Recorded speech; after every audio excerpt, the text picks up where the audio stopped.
I would give props to BG because she was just so solid, strong in that paint. Like nobody could guard her today. And you could see that. And obviously, she had some things going on, but the way she just persevered, that's also really inspiring as your teammate. And you just keep going because you have no excuse yourself. Isaiah. What was the key to victory for you guys? Yeah, I can go first. I would say energy. That was the thing. We felt that throughout the day, but also throughout the week of preparing ourselves. And we were just sharp today. We did what we wanted to do. We executed and won those 50-50 balls that are just needed to win a basketball game. And I think everything just came together. And even winning the game in the end, like Katie Lou was phenomenal today. So people just stepping up and showing who they are. Sorry. Can we go to Seth? Seth.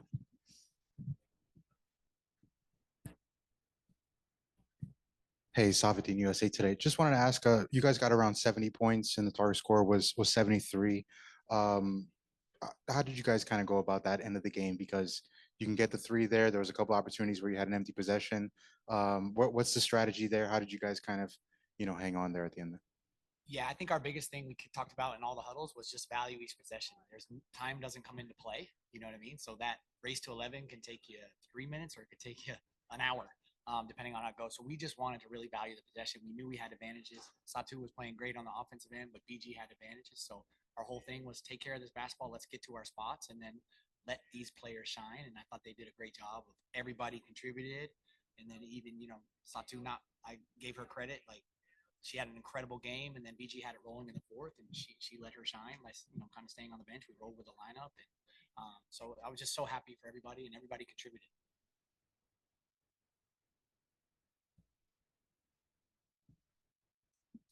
Alanis Sims with the AP. Satou, for you, going into this second week of games, knowing how the pace of the games has been, and it was very physical tonight as well. Can you kind of explain what it's felt like on the body and getting your conditioning kind of used to the pace of these games?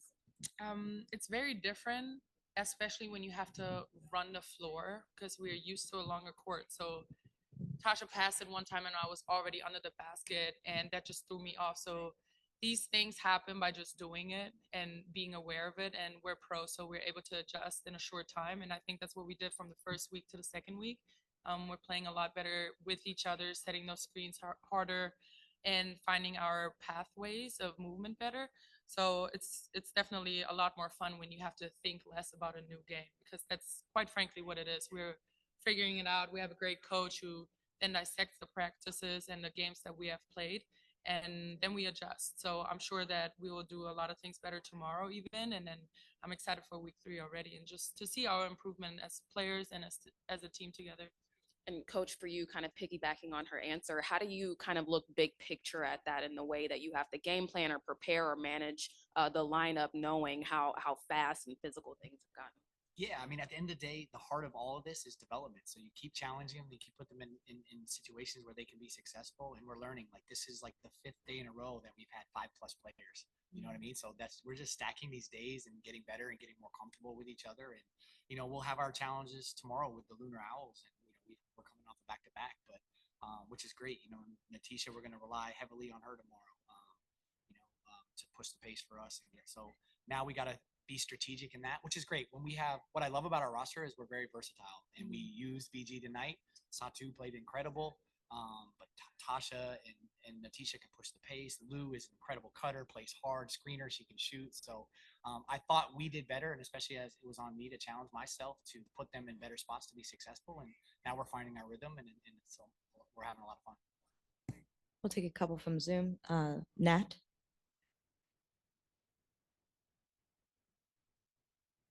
Sorry.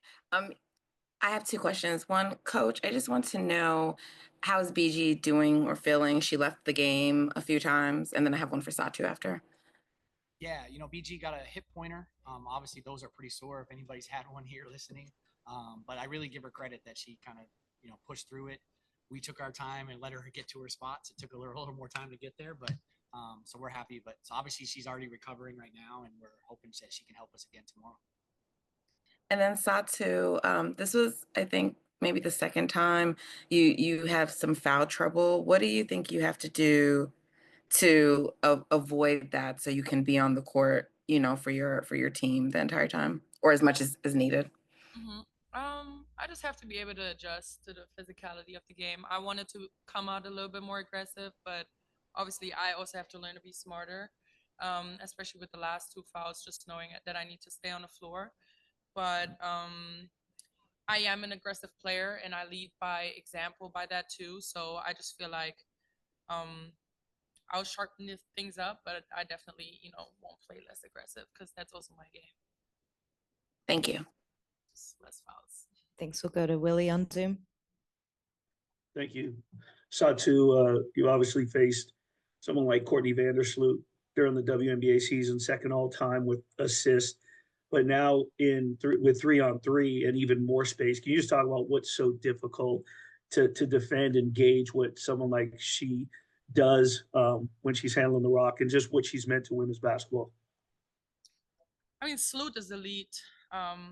I had the honor of playing with her in Fenerbahce, and I would say in those 2-3 months, I've learned so much from her, just the way she sets the game up, and she always dictates the pace, and it's just really great. Even playing against her, like you can tell she's always on it, and she reads the game.